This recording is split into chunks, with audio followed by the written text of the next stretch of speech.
more on that now, I'm joined by military analyst Pavel Felgenhauer. He joins me from Skype from Moscow. Thanks for your time there, Panel. Why did Moscow decide to deploy an anti-aircraft system in Syria close to Turkish borders? Do you think this will further escalate the tensions between the two countries? Well, apparently the system was already there.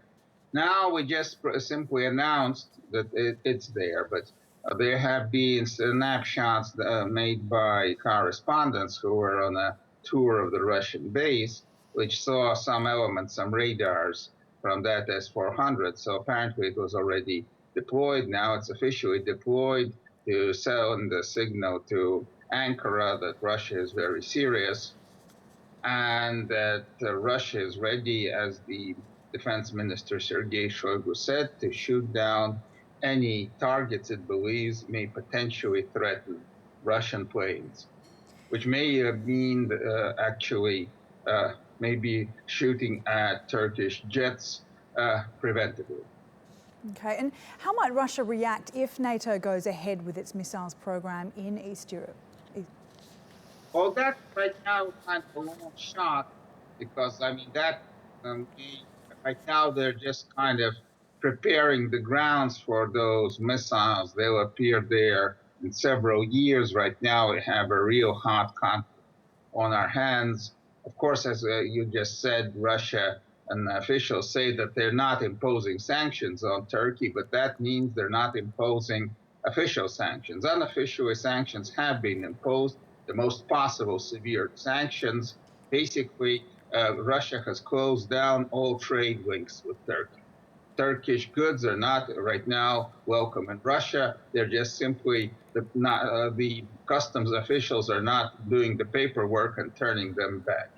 And the president said that Russian tourists should leave Turkey because they may be in a severe threat, because there's maybe further clashes between, or incidents, as he said, and Russia will take appropriate action, and then they'll be in grave danger, meaning that there may be fighting between Turkish and Russian forces close to Syria or on the Syrian border, and then Russian tourists may be attacked in Turkey by mobs or something like that. So actually the situation is right now very bad.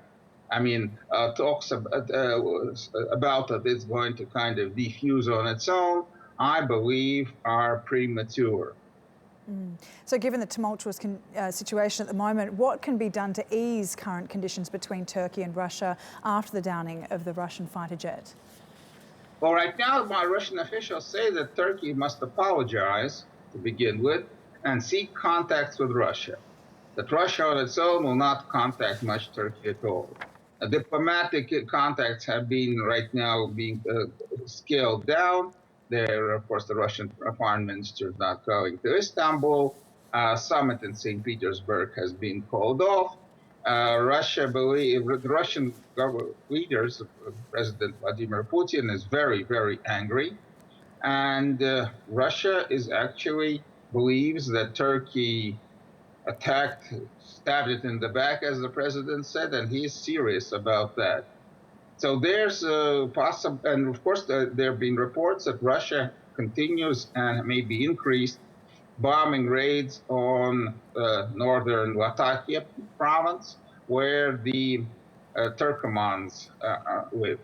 And that they have been apparently the main reason of this tension, and that basic reason has not disappeared. The Russian bombing is continuing. Russian-backed offensive by Assad forces and the Hezbollah is also continuing there in northern Latakia. So the seeds of the further escalation are all there. Okay, Pavel Felgenhauer, thank you very much for your time.